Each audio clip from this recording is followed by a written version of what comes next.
Now 2 people in the coffee break asked me exactly what I meant by my question.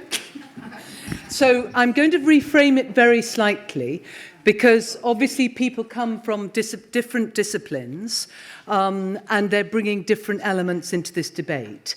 But essentially, my question was about the fact that we have 2 big elements that are influencing what we do today and for the future. One is climate change, that we've known a lot about for a long time, but certainly in the UK recently we've had some awful effects of it. And the second is coronavirus, that we still know very little about, but we're rapidly understanding more about its potential. And I'm asking the question about whether the futures thinking that we've been talking about today in a variety of different settings can help us deal with these kinds of crises. Now, I've asked my first 2 volunteers to start. So we'll start at the end of the table, firstly with Ruth. And I'm just wanting... I'm not wanting long responses, it's just trying to find a way of having a discussion that we can also have with colleagues here.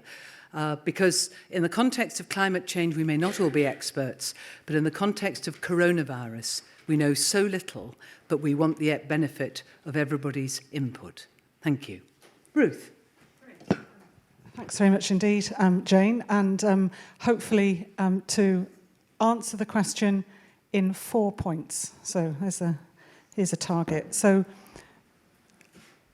over coffee, I was chatting with one of the future leaders members who we're going to be hearing about later, and Barbara from Cardiff University and the Institute of Advanced Sustainability Studies here in Berlin.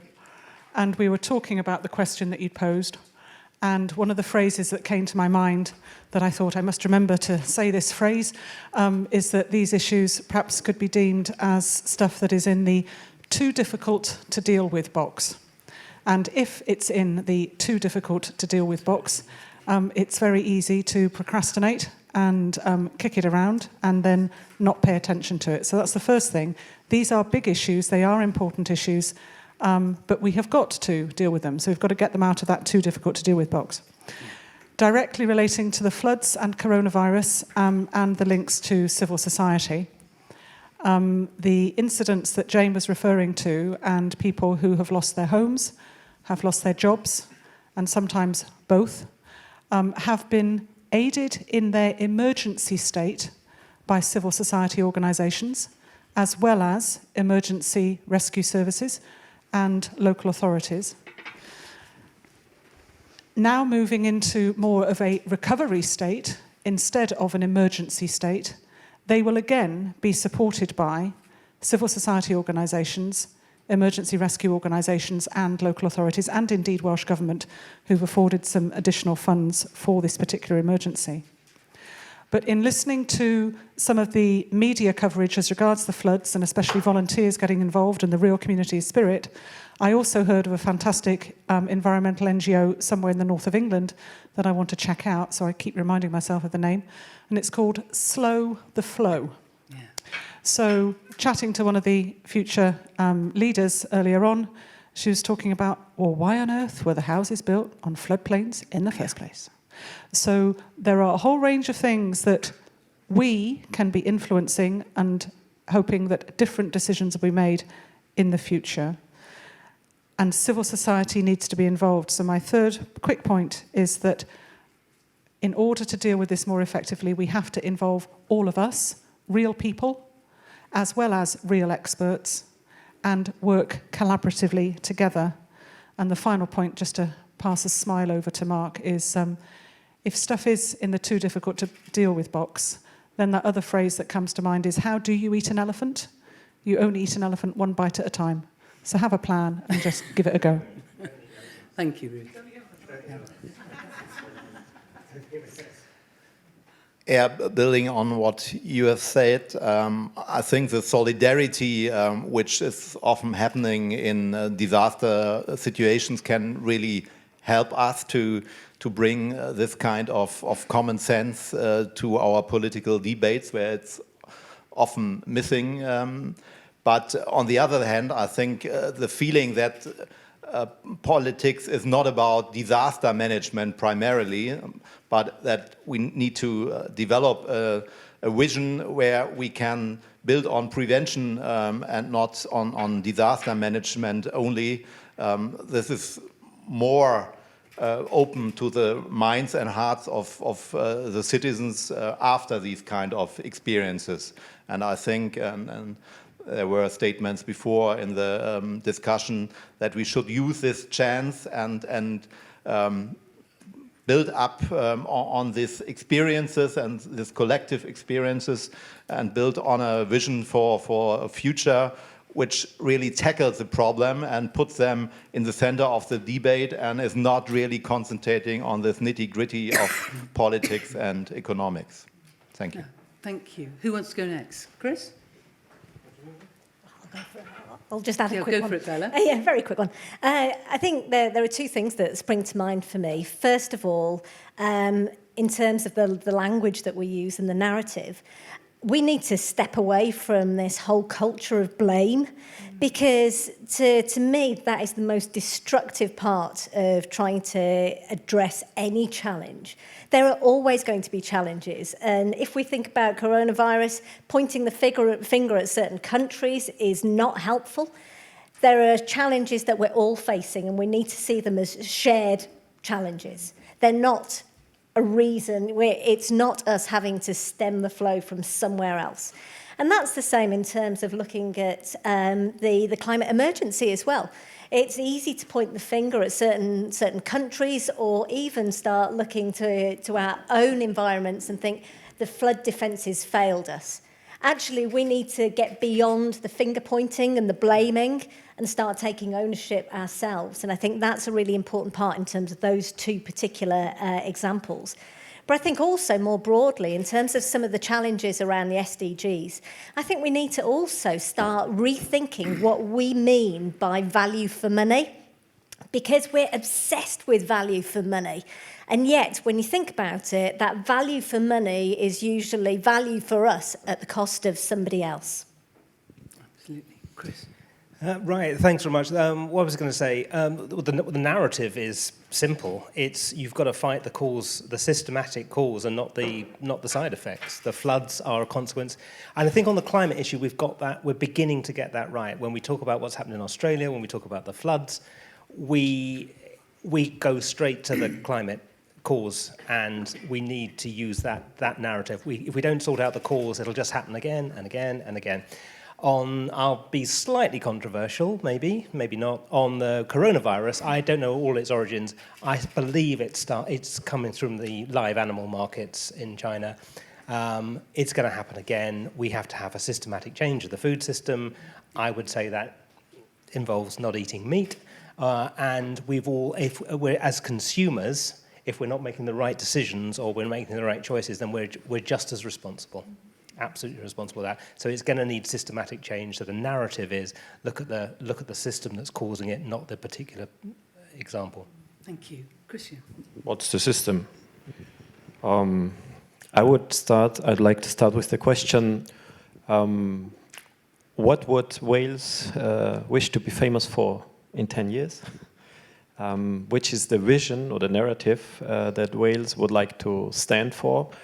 Looking at the example of gross national happiness of Bhutan, Costa Rica, first country without army. Now Luxembourg shifted from tax haven number 1 to first country on the planet with free public transport.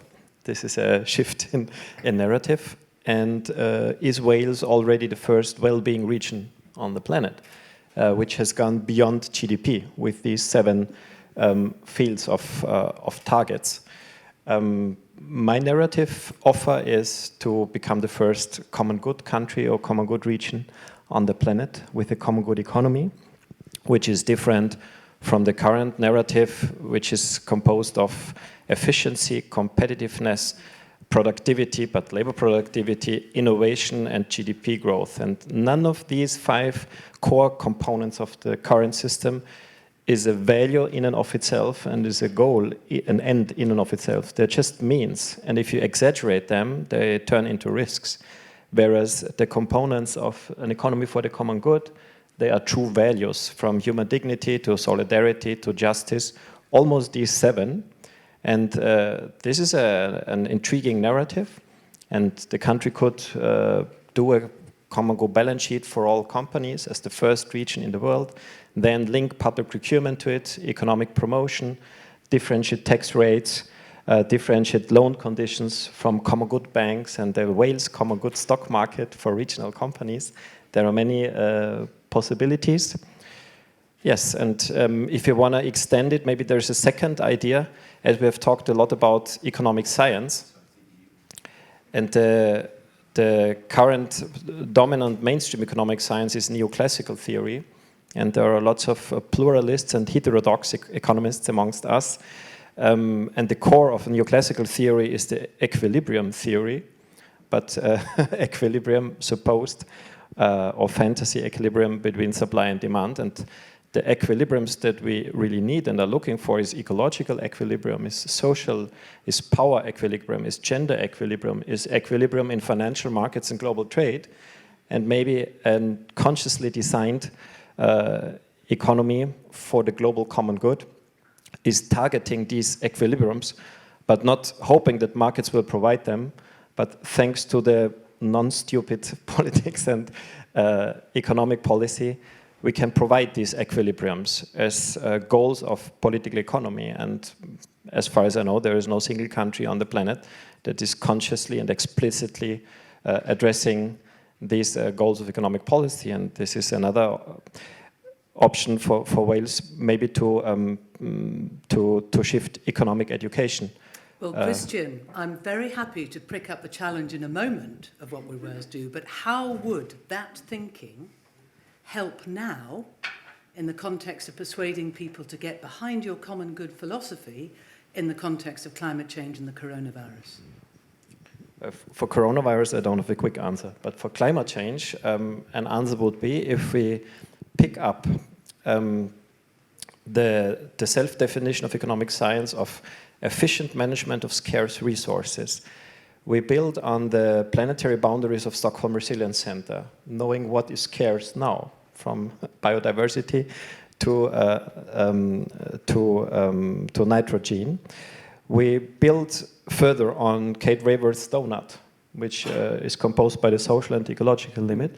And then we come properly to the inside of ecological human rights. And then the alternative, which people would be asked, would not be, do you want to consume more or less? Because this is the alternative that neoclassical economists are able to imagine. Do you want to consume more or less? You will never get a majority of people who want to consume less. It's not a meaningful, it's a nonsensical question. The same question framed differently would be, would you be willing to grant your children and your grandchildren the same liberties, the same opportunities, and the same rights to consume and to live from this planet than you have found? And this would be the idea of per capita ecological human rights, which flows naturally out of that. And we could today start with a bit of digitalization, with a bit of... Right, okay, I think we can come back to that a bit later, just because I want to carry on with this theme about how you take this agenda forward when events get in the way, effectively, when big issues have a danger to derail you or derail the political process. Because having been involved in the political process, it can easily be derailed by what somebody does in another country down the road. So there can be fantastic ideas, but actually people will feel they can't be taken forward at a particular time. So we'll come back to that, but over to you. How would you deal with it? Actually, what we've seen in the past is that this type of event can also be a huge opportunity to change the system. And for instance, after the huge Haiti earthquake, I was in the US at the time. There were so many people from the digital sphere who were seeing the trouble that the rescue teams were having to just identify where people needed rescue and water supply and food and stuff like that, they started to think, okay, what can we do? We're not from the relief sector. We don't have any expertise. We don't have any know-how, but we know how to build a platform. And they probably need communication. And so they started just looking for solutions to build this platform, working with relief teams. And that was messy. That helped a little bit, but that was a lot of mess. I mean, they didn't really know what they were doing. But then for the next big catastrophes, they were together, they knew, and they could build from their previous experience, and they got better and better. And now, actually, most of the big relief organizations are working using the tools and the methods that were born out of these experiences, and they just don't even consider working differently. The same for health issues. When there is an outbreak of to monitor outbreaks of malaria in tropical big cities. Now the platform, I mean, some people just said, just let people crowdsource these things, because when you see a bit of water, you just suspect there will be mosquitoes there. And so you can notify that on a map and let the authorities know about it and handle it much more quickly if you just leave that responsibility to the authorities. And then they have just to go to every city, every street and find the pumps themselves. So there was some actually, there were initiatives that became sufficiently mainstream that they changed the system, they changed the way government works and handle these kinds of things. And so I don't say that solves everything. That's also the problem with these initiatives. They tend to think that they're just the solution for the world. But at the same time, what we can see is that they're really succeeding at changing the system. And so to your question, what is the system? And we need to address the systematic effects. So what is the system? It's whatever you design, you are thinking that is just beyond just individual action. And so it depends on the context, I believe. And when you say we need to change the system, I agree, but at some point, what we observe is that very often the system is changed by outside actors much more effectively than from people inside.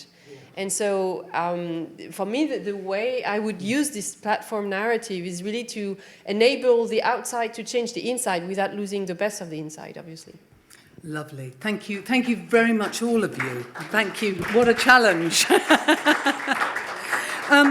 So just in terms of moving on to questions and comments about anything that you want, I'll just build on those key themes that we have to be looking at real people and real problems. Solidarity is a really important aspect of engagement. The vision built on prevention can then be attractive. It can be a vision.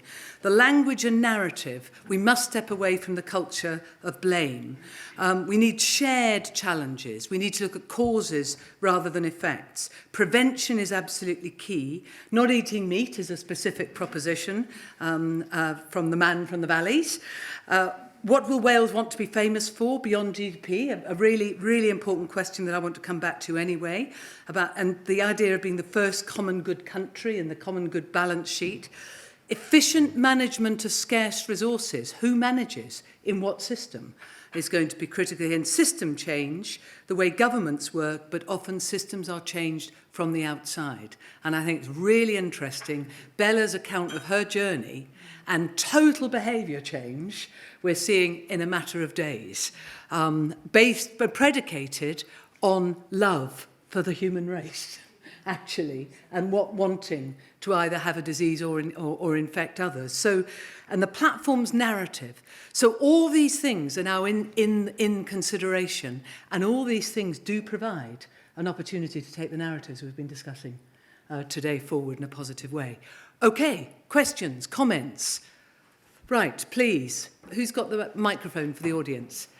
And if we got anything on Attendify, Tanya, let me know. Okay, my name is Susanne Koch. I'm from the Charité. I'm doctor of medicine.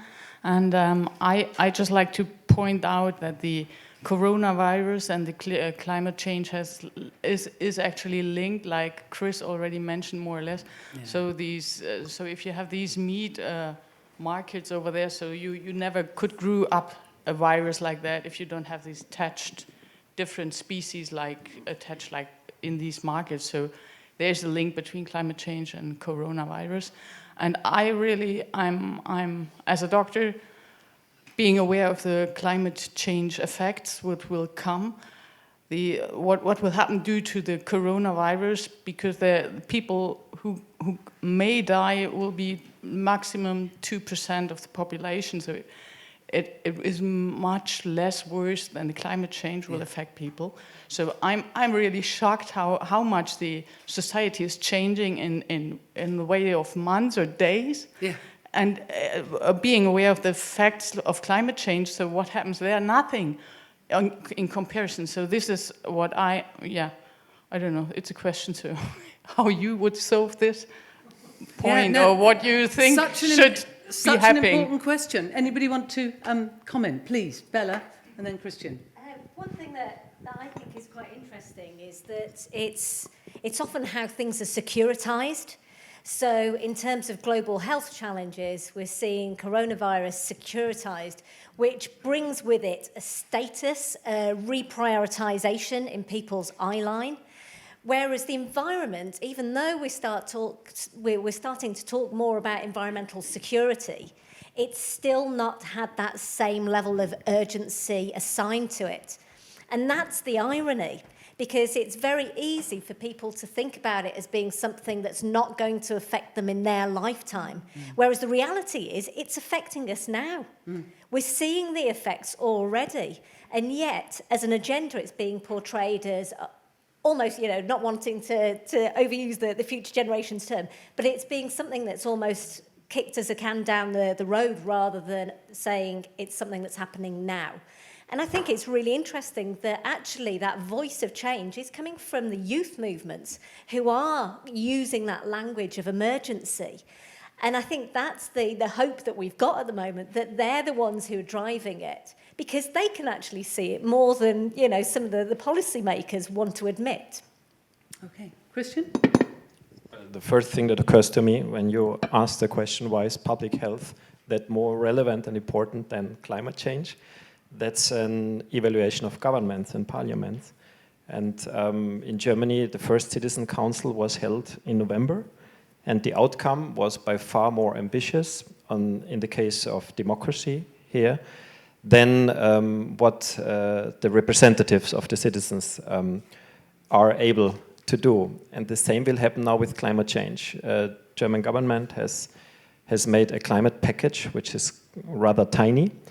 And now the Citizen Assembly will make a package which will more the elephants package. And this will prove that the citizens are much more aware and give by far more relevance and importance to the issue of climate change than the government. So again, I think this is a question of democracy.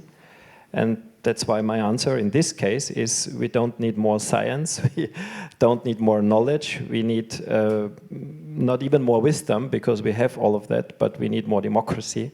And then we will see that the citizens are by far more ready to take more effective measures against climate change than our dear and beloved governments and parliaments are ready to do today. Thank you. Okay, question there and then there. Yeah, so thank you. I'm Nicole Pahl from IASS, and I just want to make one comment and a question, is that I'm really loving the coronavirus crisis, because I think we need a crisis to drive change. And this thing, I don't think we're seeing this, health or public health or environment as two things. I think the narrative, as you're saying, is important. Something that I work with is planetary health. So one of our roles is to, even us as experts, we're not calling this. We're just thinking and say, climate change. But for example, the coronavirus is really related to land use change, the degradation of biodiversity, even more specific than climate change. So, and things we don't talk about. So I think I would invite everyone to look at this work of the Planetary Health Alliance, and then we're trying to demonstrate the links with the health of ecosystems and the implications for public health. And we now have a very good example right now. Another question is we talk about democracies, because the model that we had in China, for example, into the way that we did the quarantine, I don't think it would work in every other country. So that's one a specific thing. If we want to talk about prevention, we need to talk about, everyone talks about participation of civil society, but do we have that in China, for example? And that's something we need to think about the regimes, political regimes that we have, and how to deal with that. So a final question would be, a lot of these questions we deal with the issue of breaking the silos, but nobody answers how do we break the silos? And we just said we need to break the silos, but probably because it's too big too. So we need to reduce the tasks. Otherwise, we create paralysis. So my question is, how do we break the silos and still being able to not get paralyzed by this size of the task? Thank you. Thanks. Well, I'll come to the panel on that one. Interesting enough, Ruth said earlier, you eat the elephant one bite at a time. But I'm not sure the elephant is the right analogy just at this moment, Ruth. Anyway, right, two different panel members this time. Ruth, well, can I start with you, Ruth? But how do you break the silos? Because I know that's something you've done a lot of work on over the years. And Sophie in particular talked in Wales about the fact that now we have public health leading the transport strategy in our capital city. And that's a massive change. And it was quite hard to deliver, even though for us it feels really logical as a silo-busting element. How do you break the silos? I think by continuing to try and talk and reach out to people that you've not had a conversation with before. So I am pretty good at keeping in touch with a range of people who I regularly keep in touch with. But in order to extend my network, to extend my knowledge, to have a chance of having different conversations, of being challenged in a different way, learning different stuff, coming up with different solutions, then the only way that I'm going to do that is by having those conversations with different people. It's one of the benefits of coming either real time to an event like this or being involved online and keeping an eye on who else is connected. So a simple contribution to breaking down the silos is try and have some different conversations with different people, but don't forget the existing networks and frameworks that you've got. And just before I pass the microphone over, your point about the conversation that we've had today about the strength and depth and commitment of civil society organisations, individuals who are active in their communities, and the freedom or not to be able to take those actions, then I think that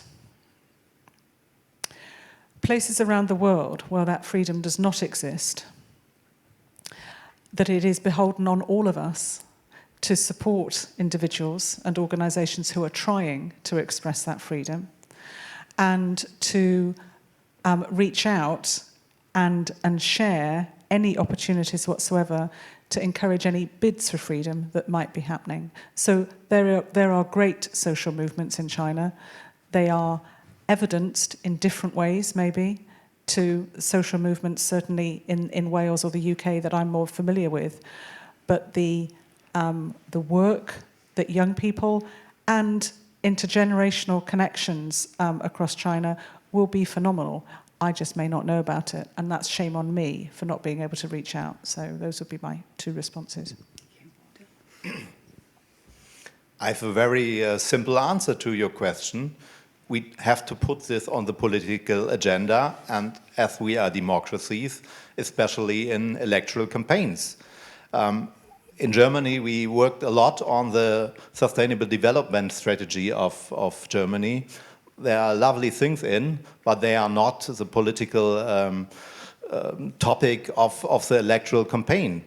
So we are shifting our resources to put this on the agenda next year in autumn, and we need also the pressure from civil society and businesses. And we have seen, for example, last year when we had the European elections, where at least in Germany, but also in many other European countries, climate change was one of the major topics, that the electoral results were a lot of different than the years before.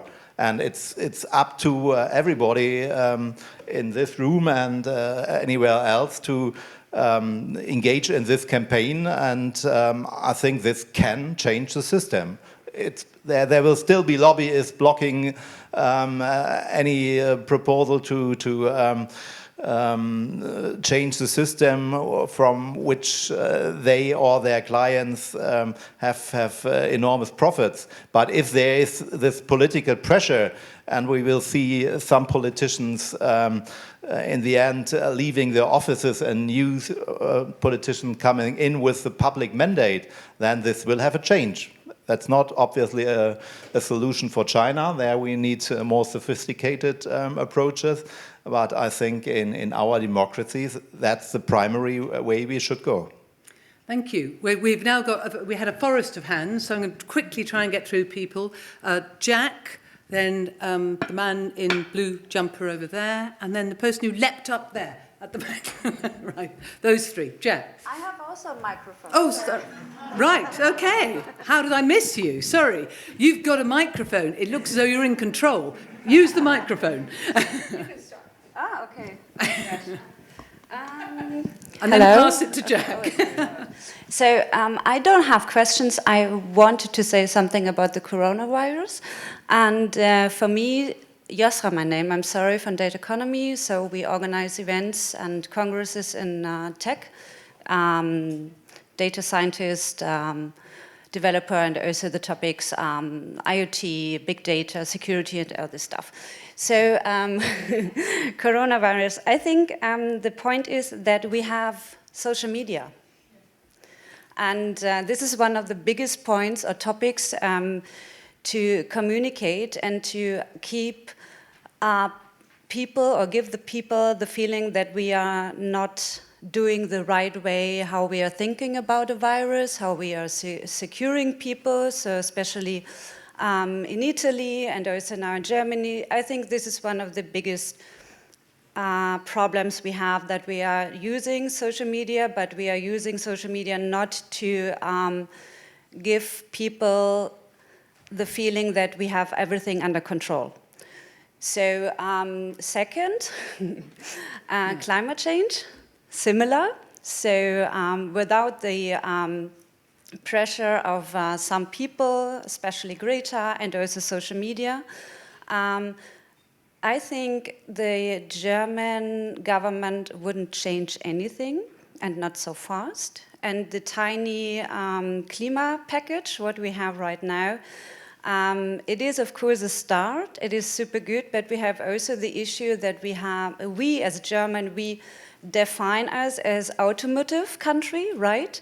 So this lobby is huge, and this lobby is also huge because we have a political minister, Andreas Scheuer, who is not really, how do you say that in English? He's, I think he has two opinions of being a good minister in transportation, and what is Verkehr in English? Traffic. Thank you. So I think we have other issues in this topic as only to think about how we can change the climate change in business or government. So I think our businesses and bigger companies are keeping care of this and do something. Okay, thank you. Jack? And then man in blue, have you got a microphone? Yeah, excellent. Thank you. I'm Jack, and I work for the Future Generations Commissioner for Wales. I just wanted to make one brief comment and support that I think coronavirus is starting to become a good thing for me, because I'm interested in the conversations that are coming as a result of coronavirus, in particular around sick pay, and the problem that we have across the UK is that there are approximately around 2 million people will not be able to claim sick pay currently, not due to coronavirus, but because of the inequalities that we have in and around workers' rights in the UK. So I think this is giving us a new opportunity, a new narrative, and a new conversation is starting around equality within that system.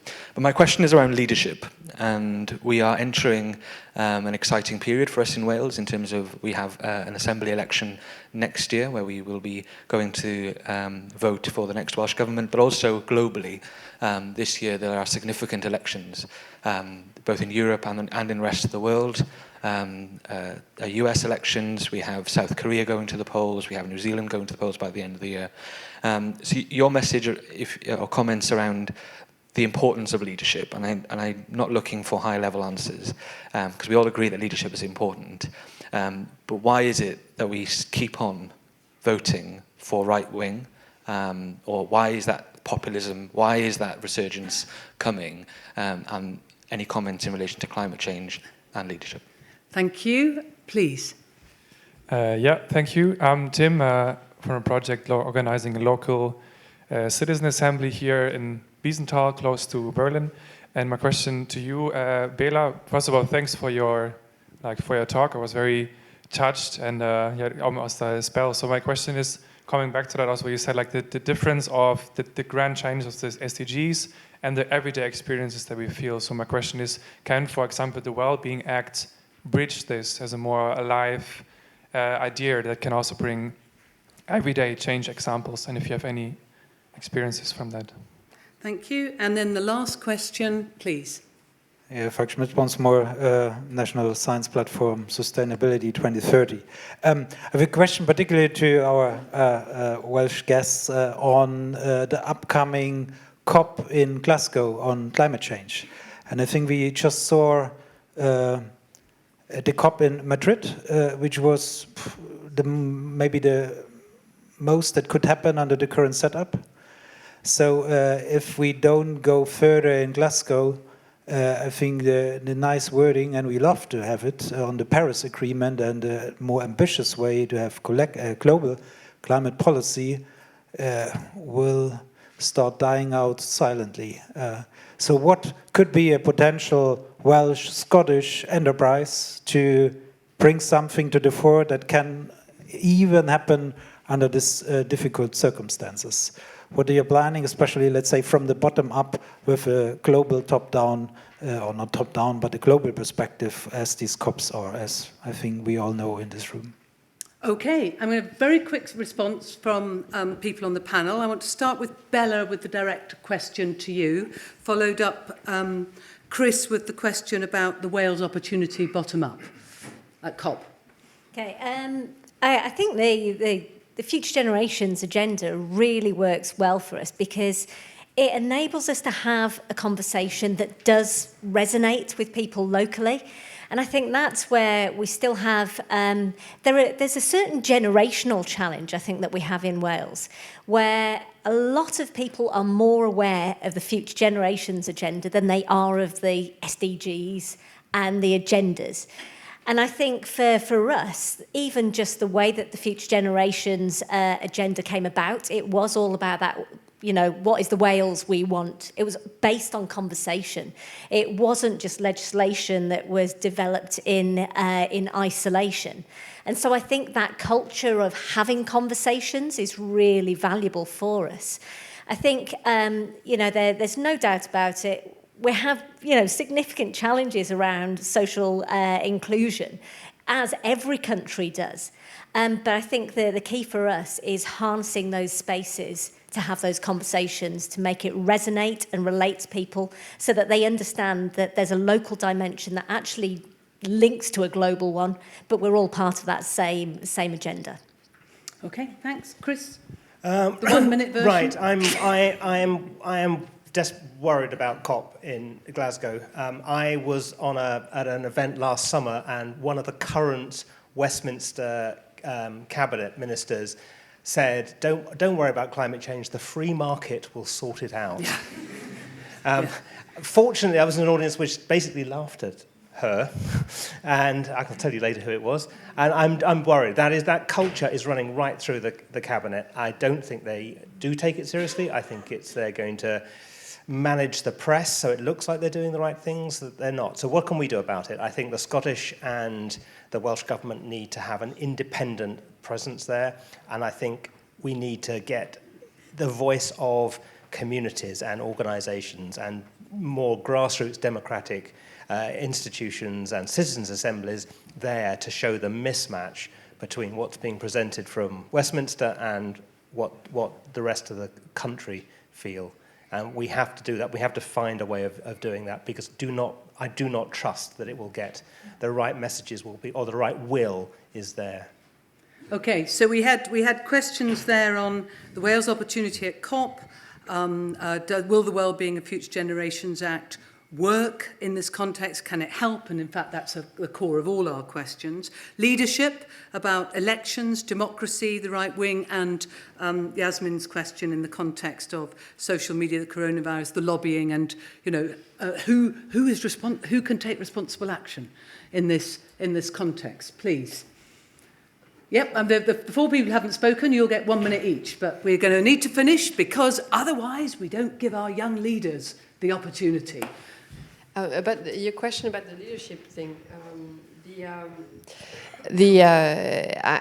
there was a very interesting book called Strangers in Their Own Land by Rothschild, and she had the same question, which was why people keep voting for parties that actually take action against their own interests, in the sense that they are victims of environmental damages, and they still keep voting for people who want to take away all the regulations. And that was what she found was really interesting, and that actually drove one of the remarks I was making, which was environmental problems are really are too complex to be blamed, in a sense, and very often they hide behind their effects, and it's actually very hard for people to see the environmental, the link between what they suffer from and the environmental problem behind it, and the human action behind the environmental problem.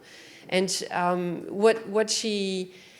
the idea that she came up with was to spend a lot of time trying to understand the rationality of the people affected. It was in Louisiana, and people affected by heavy industrial pollution over there, and to understand their rationale and how their view of the world. And she took away from all these months and months of conversations with regular people everywhere, with a narrative that was representing how they see the world and its problems. And starting from this narrative, she didn't try to change them. She just tried to understand it and make it understood by policymakers who were failing to explain why they were taking this action or defending this position.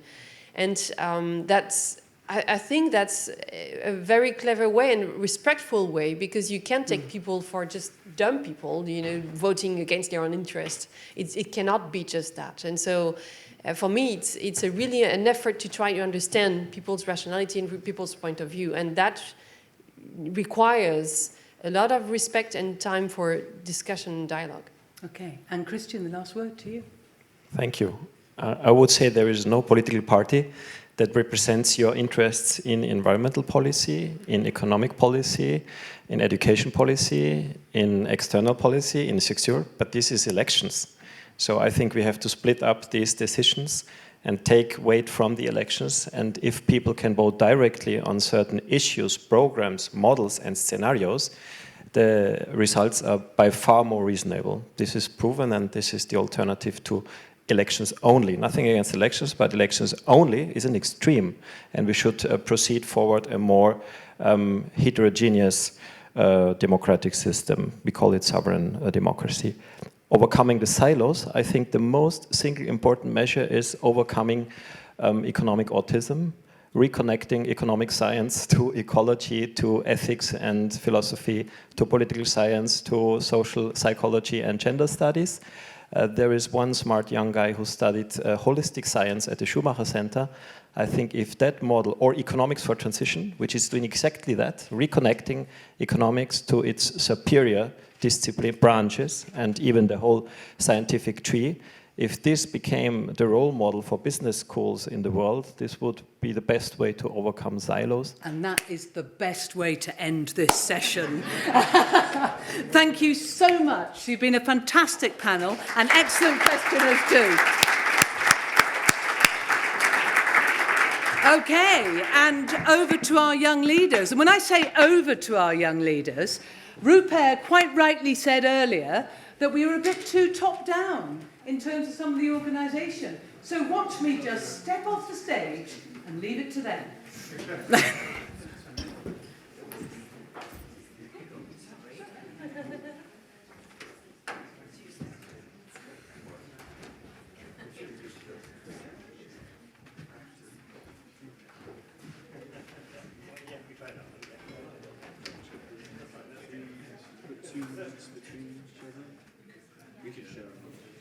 Yeah, I've got I've got one on. Oh, yeah.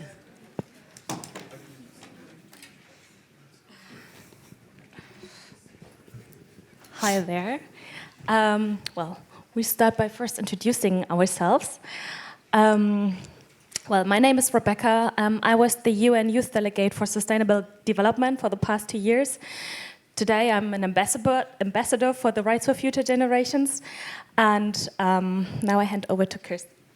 Oh, I got a microphone now. That's okay, you keep that. So my name's Kirsty James. I'm on I'm part of the Future Generations Leadership Academy.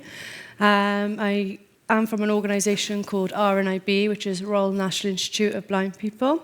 And my role within that organisation is a campaigns officer. So it's from a grassroots level of delivering workshops to empower blind and partially sighted people to self-advocate, but then also we work on accessible transport, the built environment. I applied to the leadership programme independently because I was completely inspired by the Future Generations and Sophie's work. And so, yeah, we'll talk a little bit more about that later. Hi, my name is Julien Benz. I'm from Berlin. And first of all, thank you for the invitation. I'm an entrepreneur. I have a sustainable business, which is a flea market in Germany, Austria, and Swiss. And I also had a startup called Tomorrow is Now that was working on the SDGs. I'm also an ambassador from the Young Global Changers Network, which is by the Global Solutions Initiative.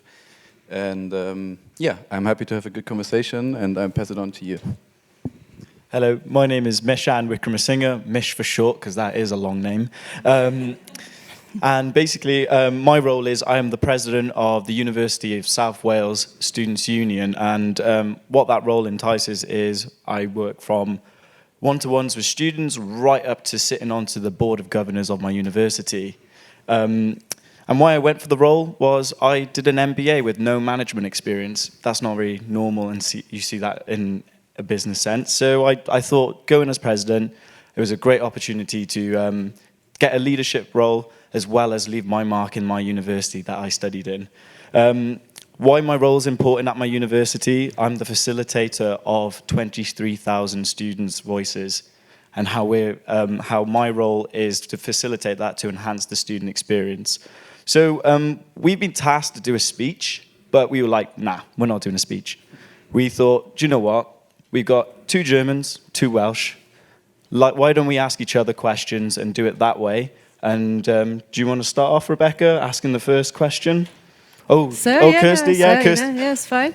So, Rebecca, you've probably been to many of these style events, being an ambassador, and you probably hear the same conversations. Have you learned anything new today, and that you can compare to other events that you go to? Yeah, to be honest, I'm quite tired of this diplomatic vocabulary and speech, which is like empty words for me now. You hear a lot about, okay, we have technological solutions, we have ideas and this and that, but then you don't really see the change happening. And you still see that there's a huge gap, this typical knowledge-behavior gap. How can we overcome this? And I think in this regard, I learned a lot today from Wales. First of all, they use different language. They use a language that touches us as emotional beings. They don't say sustainability. And if I say sustainability, maybe listen to your body. Like, what does it do with your heart? Is there any reaction? And then, what does it do when I say well-being? Future generations, I think it does something different, right? Like there's a positive vision, and I think this is something we should make more use of. And the other thing is that Wales includes culture, and I think we have forgotten this dimension also in our country and worldwide. We have forgotten culture because we need to identify with values. We need to have a new identity. Sustainability needs to become our identity. Sustainability needs to become our DNA. It has to be normal, just like I go to a bar with a friend who is Muslim and he says, I don't drink alcohol, and then you're fine. You don't say, well, there are money reasons, there are other people who are doing this and that. You don't do that, which we still do when it comes to sustainability, right? So why can't it be as normal as sustainability is simply our identity? And how can we reach that? Well, this is also something I learned today. Remembering. We have to look back if we want to move on. So what is it where we come from? What is our local expertise, our local knowledge, our roots simply, you know? Yeah. Well, then I have a question for you, Mish. Maybe you also listened to your heart today. So reflecting the conference of today, maybe you have a theme that is in your mind that you've listened to today, and maybe you have a real example in your daily life in Wales. Yeah, that would be of interest for me. Okay. So it's been such a brilliant conference, hearing the German perspective and hearing the Welsh perspective. And what I thought was fantastic was the recurring themes were very similar, the direction of where they were going. So I picked up 4 themes and I've written them down. I wasn't planned quite ahead. But I thought collaborative knowledge sharing, working together, and with that, empowering people to enact, giving each other that mandate to work for, push forward, and using that engagement of people to have that buy-in. I think without the buy-in of the collective people, you're not going to have that change. And then the final point, which I thought was quite great, was people being the core of change. And then you've asked me what day-to-day kind of where I can bring that into through these themes was. So as president of my students' union, we run multiple campaigns throughout the university experience for students, but one that kind of resonates with those 4 themes is our Change Week. So for instance, we go around asking students across all our 5 campuses, all saying, what would you change about your university experience? Just a one-liner, one question, give them a card, write it down. We also have it online to save paper too. And we collate that information and we theme it. So we find the 4 main prevalent themes, and then what we do to get that buy-in and to empower those people to enact on that change is we put those students in a 12-hour lock-in. Of course, we feed them. Pizzas is optional, but it's a great way. So we get those students to hack the solutions that they're having problems with. Rather than having us at the top being told what the issues are, we are giving the power back to those people, so in this case, students, to come up with the solutions in that way. And that in its own right is very powerful. Giving people to be the core of that change is a fantastic way of doing that. So what we do, once the 12-hour lock-in is done, we obviously allow them to sleep, but we pitch it to the bigwigs of the university, so to our Vice-Chancellor, to the directors of those different departments where that new project is going to have an effect. So it goes back down to those 4 themes. It's such a nice narrative, and just seeing how my experience in university has come across how we can enact change throughout the world in that way. Since you've asked me a question, I'm going to ask a question back. So, in your daily life, what is your experience with the SDGs? Do you have any examples, or how it is in like a German perspective? Could you give me that? Yeah. Well, of course. Well, my startup actually, I founded that 1.5 years ago, was about the SDGs. So what my interest was trying to find young entrepreneurs that are working on social or ecological impact, and basically helping them with advisors from consulting companies, tax advisors. When you found a startup, you have many challenges, many questions, and basically what we did was we invented a catalog of criteria, let's call it like that, with a professor together. So we try to align the impact, whether it's socially or ecologically, towards the SDGs. And it turned out that was a huge challenge, because it's not only about 17 SDGs, there are also 169 sub-goals. There are many, many indicators. So that was a very, very complex challenge. And I worked in a co-working space here in Berlin with over 2,500 startups. Another challenge was also to, we're all in conferences, from one conference to another, and we're all in the same context. We talk about the same topics. A challenge for me was it also to raise the awareness of SDGs, as we did a survey in my co-working space. Roughly 20% knew about the SDGs and what that is. So that was a challenge as well. And after all, the SDGs are a voluntary effort, not mandatory. So it always brought me back to politics. We need new laws. So we really make the SDGs mandatory, so they work. And Kirsty, actually, I have a question for you regarding that. Because your academy is actually, as far as I understood it, doing it, and is also a multiplier for the SDGs. So I think we need it. We need to raise the awareness towards sustainability. So maybe you can talk about your academy in Wales, how you do that. Yeah, so the Future Leaders Academy began in September, where they had selected young people from different organisations and partners that have joined the programme, and they went to One Young World.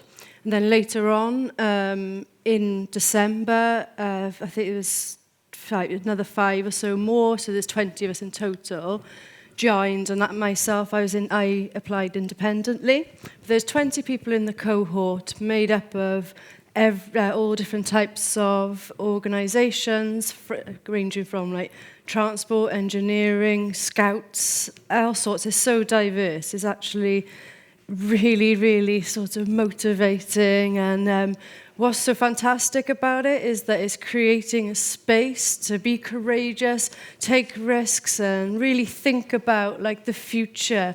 What is that? What does that mean? And, even if some of these, we don't go on to be future leaders, we've had that opportunity to discuss and open our minds to a different sort of perspective, so that you're not narrowing your mind and blindsided by your skills. For an example, speaking with engineers around the built environment, that they might be thinking just like how flashy or it looks beautiful, may not meet other characteristics, and we can talk to them about how that may affect them so they can go away. But we meet once a month with different workshops around leadership, the future of Wales, what future trends that we see come in, the cause and effect that I know Chris was talking about in the panel, and that really helps us like keep a structure and open our minds. And then aside from the workshops, we use a platform, Simply Do, where on there we had like ideas and we were given topics, and we had like free reins individually to share our ideas and like what we thought could help improve, for example, like preventative healthcare or preparing for an older population. Eventually, over the period of weeks, we whittled the big ideas down to 3, and then we went into workshops, and we've now arrived at a title which Mish is going to, we'll talk about that in a bit, but on this programme is running until October. It's a pilot, which I hope that it is going to continue, because to have these opportunities to grow and learn skills and really work out what direction you want to go in is really like humble, and I feel quite honoured, if I'm honest. As I didn't say earlier, obviously my cane is obvious that I've got a visual impairment, so what I can see now is you're just shapes. So going into like employment and things, they're really challenging, but already just from a few months of being in this program has given me the motivation to move on, and that's from being inspired by other young people, such as like Mish, and I think that it's really, really beautiful. So the passion that's going to happen and be exciting. And now we'll talk about the big idea. And yeah. So the big idea that we came across with the academy is, what can we do to ensure that people have the necessary skills for the future? So I'm just going to go down the line and just ask if anyone's got a small opinion, and then I basically want to have this as a rhetorical as well. What do you think as well in that sense? So, Julian, do you have a quick comment? A very quick comment. I think one of the most important skills for the future is to develop a, let's call it a moral compass, right? That you, and I think that takes some time. You need to make experiences. But I think that's very important because with every position that we have, whether we will be in a company, whether we'll be in an NGO, we will always make decisions based on our moral compass. And I think that's one of the most important skills. Yeah. Yeah.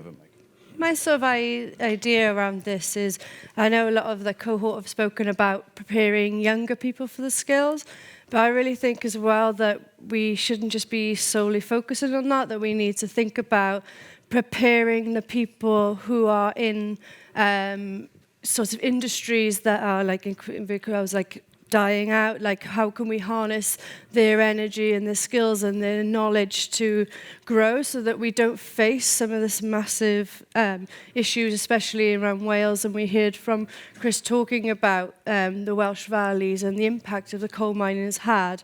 You know, how can we stop that? So, because it has had massive repercussions in people's sort of outlook on life. So I think that's like preparing for the future skills of industries in that way. I think the future skill is thinking and acting interdisciplinary, because only then we can connect the dots, we can break up the silos. And this is easy to say, but to be honest, like be honest with yourself. Whom of you have actually visited a workshop today that is not his or her own expertise? Like who has really thought out of the box? Well, that's really good because, you know, I think like we cannot preach sustainability out there and not being like true to ourselves. And honestly, I had to notice this myself when I was like doing enough, like I worked a lot for that UN mandate, and then I noticed, well, there are planetary boundaries, but there are also boundaries of myself that I haven't really respected. So, you know, respect your own boundaries, respect your resources, and just like be true and yeah, just live up to that, whatever you're preaching out there. I don't think they asked me what I want to say, but I'm going to give it anyways. Yeah. What's your future skill? Sometimes when I've heard this question, everyone straight away thinks right at the top, what are the main big issues? And I think sometimes we need to dial it down to grassroots levels. And sometimes I find simple skills that were currently before where my grandparents were doing are lost. So for instance, how many of you know how to sew a pair of broken jeans? Like you've ripped them. Does anyone know how to do that? Okay, quite a few, but not everyone in the room. All the old people in that sense. But you go to any you go to any millennial and you ask them, can they do that? Probably not. And I think we need to be tackling these kind of behaviors around fast fashion, climate change, this throwaway culture by looking back what we used to do and taking it and bringing it back to our grassroots levels. So teaching kids in schools how to sew, how to repair, how to better reuse resources, upcycle in that kind of sense. Why aren't we doing that? So that's just my kind of take on that big question. So my question back to you guys is, what can we do to ensure that people have the necessary skills for the future? Yeah, thank you. Yeah.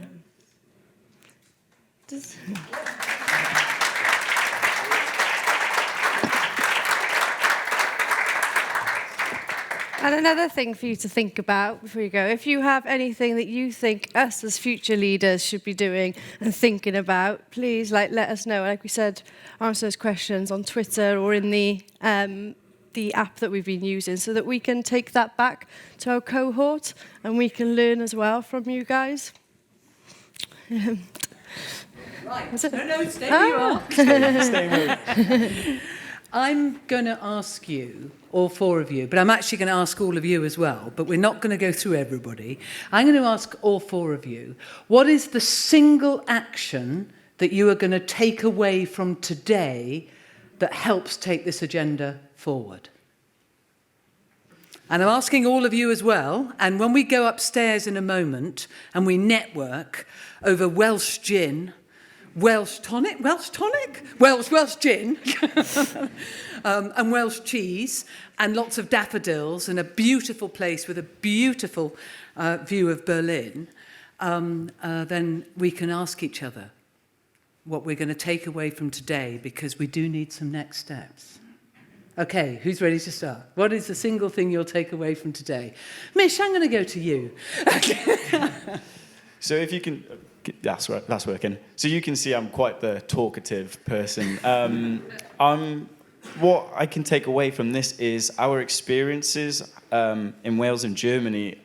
Yes, there may be some difference in culture, but our goals are quite similar. So I would love to keep these networks that we've been talking about. We have in this small panel that we're here today. I think it's such a fantastic opportunity to stay connected through technology, to say, how are you going to improve what it's like in Germany, and then get those same questions back. How are you improving how it's going to be like in Wales for future generations? So that's my take on it. Julian.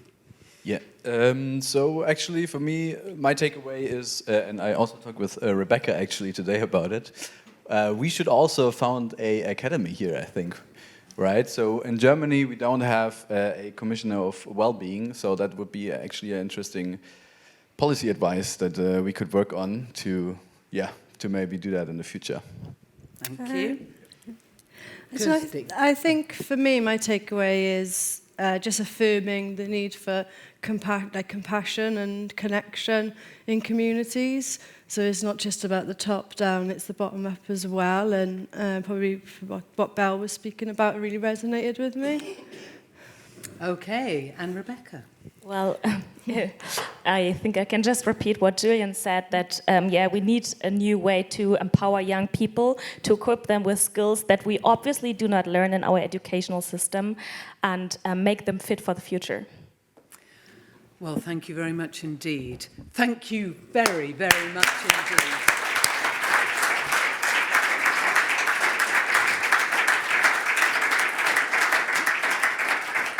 I am so well done, all of you who stayed the pace. But actually, you know, this is what it is all about. Really, it's about intergenerational action. It's about what you can teach us, what we can teach you. And I'm happy to do sewing, knitting, plug changing lessons with anybody who wants them.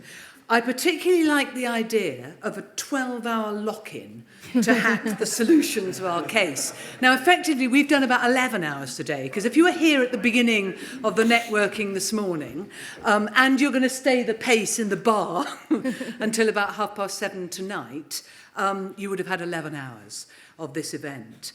But one of the things that I know, talking to the organisers last night, we're very, very keen that this is not the only time this happens. We need to be thinking about ways in which the next time we have an event in Wales, we need to be thinking about what the online engagement is between us. And of course, we've had online people working with us all the way through the day. We need to think about what real partnerships might look like. You have a Sustainable Development Council. Maybe that would be interested in the model from the Academy in Wales. But we are really interested in a number of the initiatives that you've been describing and you've been describing in the context of the partnership. And of course, finishing now, just an enormous thank you to all those people who were part of putting this together. I'm particularly keen, because they've roped me into doing an event in the IASS in Potsdam next week, where we're going to pick up from this conference and actually look at translating theory into action and what we need in that context, with Professor Barbara Adam, who's a specialist on amazing aspects of social theory. But the one that I like best, I'm sorry, Barbara, I've got to do this, is I had an epiphany. I talked about an epiphany earlier. I have epiphanies. This particular one was the fact that as a politician, we operate in a present-future environment. We take decisions now and we hope they work in the future. If we turn that round and we operate in a future-present environment, we actively think about the future in the decisions we make. That's what I proposed with the Wellbeing of Future Generations Act, to change decision-making because everybody would have to think about the future in the present, rather than applying the present to the future. And we're looking next week, Barbara and Mike and myself, at how, therefore, to take that theory, conceptual theory, into a practice and how that could work in a political setting. But if we all go away today thinking future, present, and in that way we will be able to create a narrative that looks after the interests of current and future generations. So thank you all so much for your time, and I look forward to seeing you all upstairs. Thank you.